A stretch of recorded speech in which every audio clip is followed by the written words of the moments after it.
Film Club. Thank you for joining us for another episode of Film Club. I'm one of your hosts, Andy Harrison. With me, as always, it's Andy Donaldson. Hello. Andy, every week in Film Club, we invite those lovely people at home along to watch a film with us. And this week, we are taking a look at a ghost story.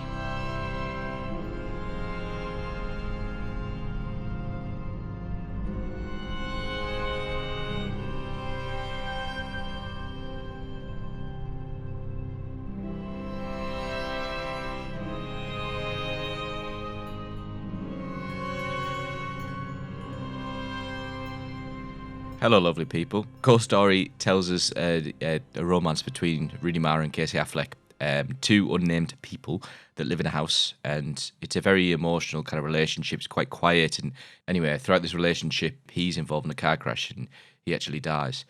But what does happen is he comes back, and he's a sheet. He's a ghost.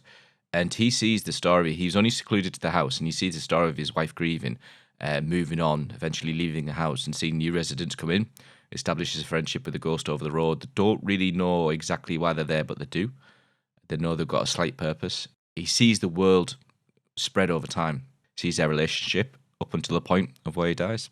It goes full circle. Because you suggested it, what made you suggest it? So the credit for this one goes to Mr. Charlie Barnfather, who was on the show many, many, many moons ago, back when we did... Was it Halloween? Halloween. Charlie bugged me for a long time to watch this film, and I kept saying, I'll get to it, it's on the list, I'll get to it, it's like, fine. And I need to apologize right now to Charlie, because this film genuinely blew me away. It's one of those like overused phrases, right? The idea of this film blew me away. Everyone says that every so often. Yeah. It's not that frequent, though, that you get a film that is this emotionally engaging and creatively engaging at the same time, and tells such a wonderfully touching human story, and is one of those rare exceptions where a film will give you an existential crisis. So the first thing I noticed was the sublime, absolutely incredible sound. In this case, the use of silence and ambience, the way that it lets that talk and speak for the moment, it lets it draw out, but also the use of nature, the use of the birds and the kind of the nature around the actual house itself, and especially towards the end.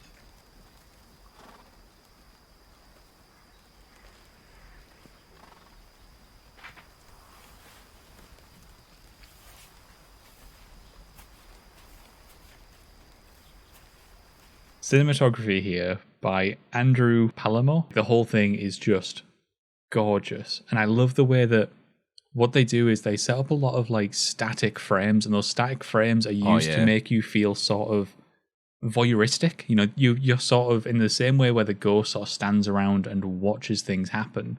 You do the same thing as the audience. You are often just standing and watching something. There's a couple of, small camera moves here and there. It's very, very static. So I love that. I absolutely adore that. Very voyeuristic. The other part of cinematography that I really enjoyed was that subtle frame, with the curved edges. The curved edges.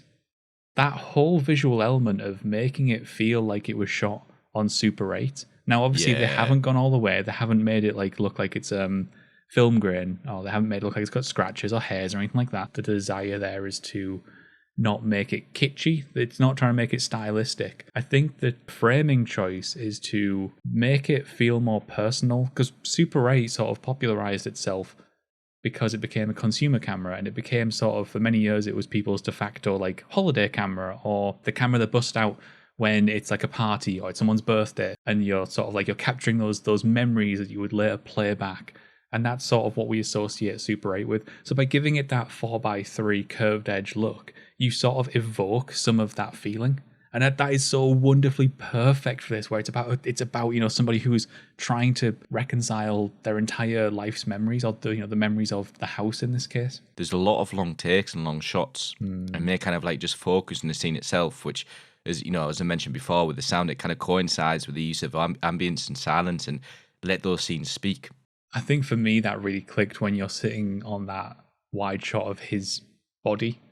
You've got the moment where she goes to identify his body. Yep. And you can hear you can hear the hallways, you can hear the humming of it, but you can also hear something ethereal. There's moments where they use the sound design to sort of insinuate the magical element that's at play. It's interesting because I've practiced something called mindfulness before, where you kind of like root yourself in the core and you kind of listen to the surroundings around you, whether it's natural or whether it's that kind of ambience. And that scene, in the morgue itself, it felt like I was actually at the time practicing headspace, mindfulness. Sorry.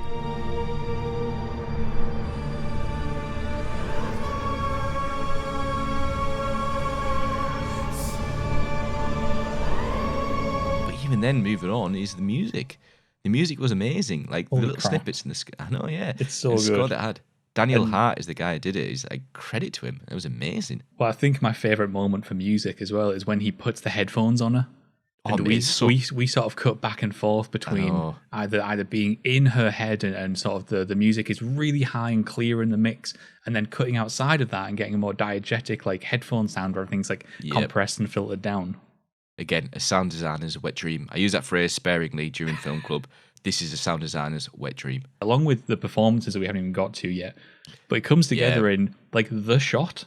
I'm guessing that we're all thinking the same thing. It's the pie shot, because holy crap, have you ever been so like just emotionally engaged and just thoroughly enraptured by somebody sitting on the ground and eating a pie? I know. It's incredible. This is what I mean by the long takes. You get to spend it must be what, 5 minutes, over 5 minutes, with Rooney Mara just eating this pie out of absolutely like emotional distraughtness. Her character has sort of undergone this horrible day. And there's such a human element to the idea of being emotionally traumatized and not knowing what to do, but life goes on and being alone and this small act of kindness of being given a pie by a stranger, but then using that sort of like to punish yourself because you're in such a mentally screwed up place. Like, incredible. It reminds me of the scene in Hunger, the corridor. Yeah. But on that note of Rooney Mara and Casey Affleck, when you told me last week we were going to do Ghost Story now, who's in that? I couldn't wait because, I really rate Casey Affleck and Rooney Mara. The film doesn't really have them together and their kind of chemistry as much. So I was a little bit gutted about that. I'm not going to lie. This the only vice of the film for me is I didn't see more of their performance together. Like that lovely intimate moment where they're in bed and they're just kind of like, in each other's arms. Oh, that's great. Yeah, it is, isn't it? But like, for the most part, we didn't get that for the film. But considering what we got, I think it's a good sacrifice. Whole thing has been edited by David Lowery, by the way. He didn't use another editor. He's the one who edited it. Fair play now there. Well played to the guy. He knows what he wanted. It's very philosophical. Obviously, you got that part about, as I mentioned, about the guy that's kind of like talking about how it's cyclical, the end of time, and it's, Beethoven will be transcend through time, and everyone will remember the song. Obviously, that kind of interacts with Casey Affleck's character's song. So it kind of became very Terrence Malick. And then my notes I wrote, but towards the end, it becomes very Terrence Malick towards the end, but I like it, so I take that back. Godforsaken comparison. The cyclical narrative is like absolutely perfect. Fun little thing where supposedly when he first wrote that, he had sort of like the time loop in it, but he didn't intend for the ghost to sort of overlap with itself. Yeah, and it wasn't until they were shooting where he was like, oh, hang on, let's add in this element here.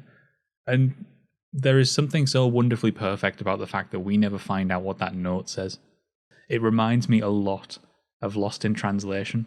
Everyone asks what was said at the end of Lost in Translation.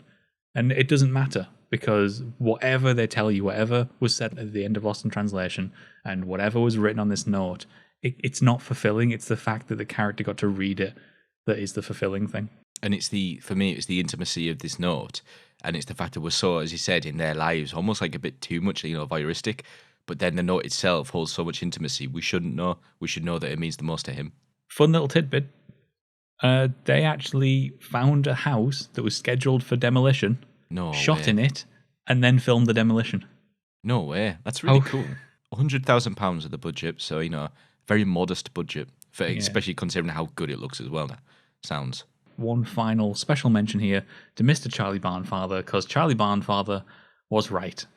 For so long, he bothered me to watch this, and he was so right. I apologize, Charlie. Cheers, Charlie. Cracking call, mate. So there's a ghost story. You can let us know in the comments below what you thought of a ghost story, or you can hit us up on Twitter, as always. But Andy and I are going to be back once again next week, where we're going Ghibli, and we're taking a look at The Wind Rises. Great film. Enjoy, guys. So until then, get watching.